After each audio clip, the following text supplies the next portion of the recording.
여러분 안녕하세요. 오랜만에 찾아뵙습니다. 튜타쌤 정대입니다. 그동안 잘 지내셨나요? 저도 잘 지냈습니다.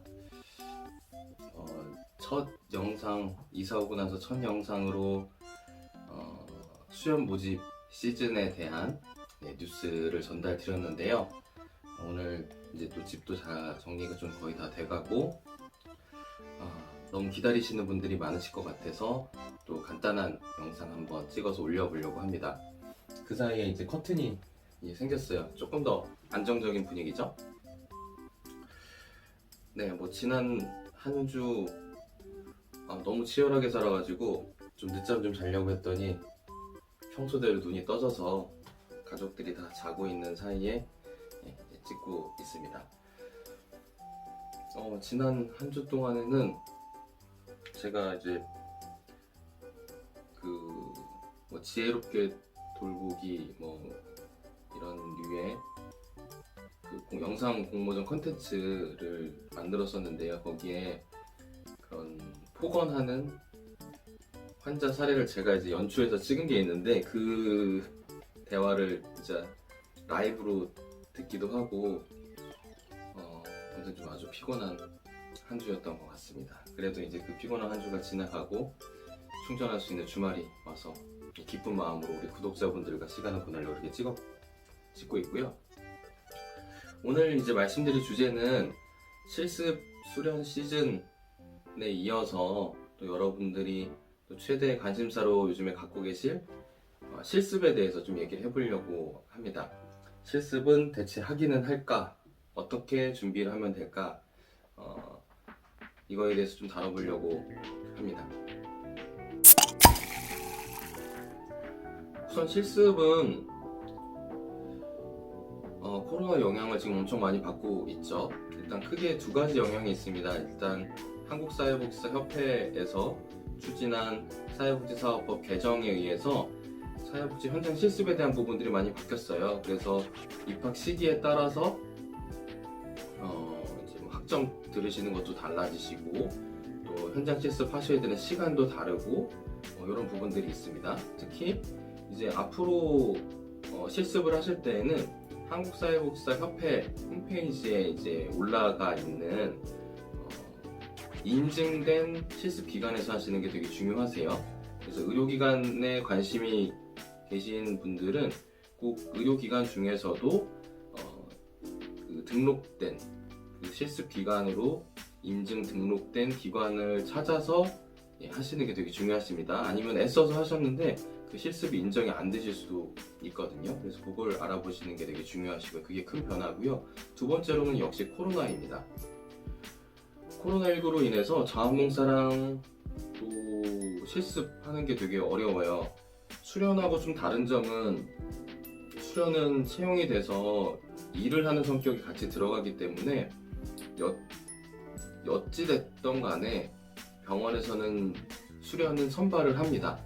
하지만 실습은 순수 교육과정이기 때문에 또 외부 사람이 이제 또 오는 이런 부분들에 대해서 병원들이 요즘 민감하게 생각하고 있는 시기이기 때문에 실습은 병원 사정에 따라서 안 하는 선택을 하게 될 가능성이 매우 높은 시기입니다. 그래서 이런 점들을 감안하셔서 실습은 지금 나만 어려운 게 아니라 지금 이 준비하시는 모든 분들이 어렵다라는 걸 아시고 너무 초조해하지 않으셨으면 좋겠고요. 자원봉사 역시 마찬가지입니다. 그래서 일단은 지금 중요한 거는 지금 할 수 있는 것들에 집중하는 것, 이게 제일 중요하지 않을까 싶어요. 특히 자원봉사도 병원에서는 잘 하기가 어렵거든요. 제가 소속된 병원에서도 지금 대학생 자원봉사가 중단되어 있는 상황이에요.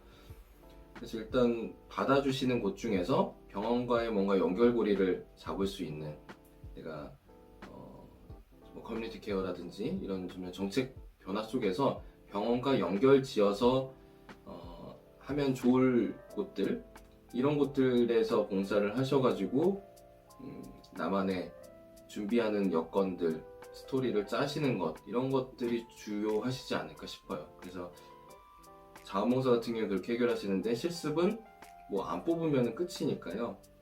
그거는 뭐 앞으로 채용 시기에 병원에서 실습을 못한 분들 간에 서로 간의 경쟁이 될 것 같습니다. 그래서 실습을 경험하지 못한 똑같은 환경 안에서 그리고 내가 좀 더 보여줄 수 있는 건 무엇일지, 이런 걸 생각하시면 좋으실 것 같습니다.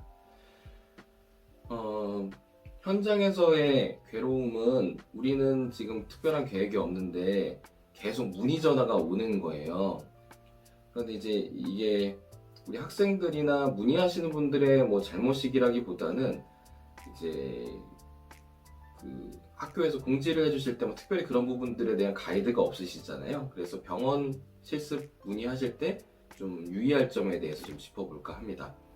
우선 병원 실습은요, 대부분 병원에서 실습 공지를 병원 홈페이지에는 거의 띄우지는 않습니다. 그래서 주로 이용하는 곳이 대한의료사회복지사협회 홈페이지 안에 게시판이 있어요. 그 게시판에 실습 모집 계획, 수련 모집 계획, 이런 것들을 올립니다. 거기에 올라간 곳에 문의하시는 게 일단은 중요하실 것 같아요. 거기에 일단 올리지 않고 있다는 거는 계획이 없다라는 겁니다. 그래서 그 병원에 직접 문의하시기보다 우선 홈페이지, 대한의료사회복지사 홈페이지를 먼저 들려서 채용 공고가 아니죠, 실습 모집 공고가 뜬 게 있는지 없는지를 확인하시는 거, 그걸 꼭 먼저 하시면 좋으실 것 같고요. 거기에 안 떠 있으면 일단 모집할 계획이 없다고 보시는 게 맞습니다. 그럼에도 불구하고 내가 너무 이 병원에서 실습을 하고 싶어서 문의하고 싶으시다, 그러면 전화하실 수 있기는 있으신데 그 계획이 없다라는 얘기를 들을 가능성이 높다라는 거는 인지하고 전화하시면 좋으실 것 같아요. 그리고 두 번째로는요, 저는 실습을 2003년도쯤에 했던 것 같아요. 저는 이제 복지관에서 학기중 실습을 했습니다. 학기중 실습이 아무래도 방학중 실습보다는 좀 편하죠.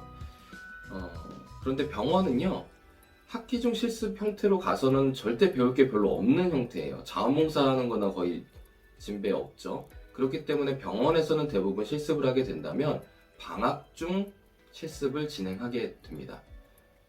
그래서 그 점을 생각하시고요. 내 스케줄이 나는 도저히 학기중 실습밖에 못한다, 그러면 병원 환경은 할 수 없다고 생각하시는 게 맞습니다. 그리고 실습도 병원에서는 모든 기관이 그렇지는 않겠지만 특히 큰 기관들에서는 거의 뭐 채용과정과 비슷하게 자소서 받고 그래서 서류 전형 통과하고 시험은 볼 수도 있고 안 볼 수도 있겠고, 아무튼 면접은 보통 다 봅니다. 그래서 선발 과정을 거쳐서 진행을 하기 때문에 그냥 단순 문의해서 저 들어갈 수 있나요? 이렇게 할 수 있는 구조가 아니라는 거를 아시고 준비하시면 좋으실 것 같아요. 그래서 병원에서 실습은 이런 점들이 좀 다르다라는 특성을 인지하시고 문의하시면 좋으실 것 같고요. 준비하셔야 되는 스펙은 뭐 이전에 제가 올렸던 영상에서 강조드렸던 것처럼 그 현재까지의 학교 성적, 그리고 영어 성적은 있으면 좋죠. 있으면 좋고 기관들마다 그것도 다 다를 거예요. 근데 이제 선택의 폭을 넓히려면 일단 영어는 준비해 놓으면 좋고 고득점일수록 좋다. 그리고 학과목으로는 실천론, 실천기술론, 그 다음에 의료사회복지론, 정신건강복지론 내지는 정신건강론, 이 과목들을 이수하신 분들이 유리하십니다. 특히 의료사회복지론과 정신건강론은 이수하시는 게 좀 필요하고요.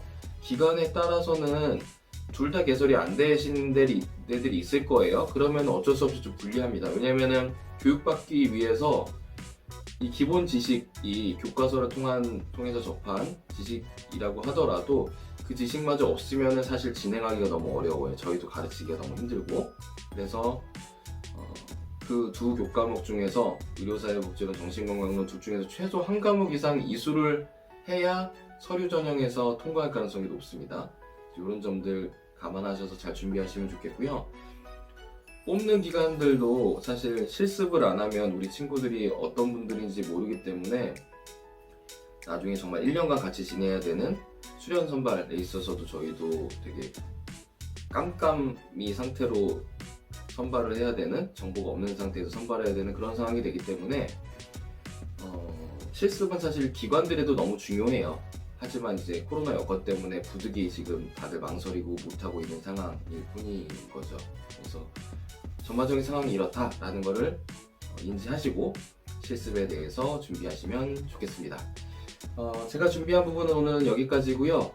예, 좋은 시간 되시길 바라고 앞으로도 더 자주 올릴 수 있도록 노력은 해보겠으나 네, 또 다음 컨텐츠를 또 뭐로 올려야 될지 좀 고민해보고 가능한 빠른 시간 안에 좀 찾아뵐 수 있도록 노력하겠습니다. 제 채널 항상 구독해주시고 애청해주셔서 너무 감사드리고요. 여러분들과 함께 벌써 구독자 800까지 성장을 했습니다.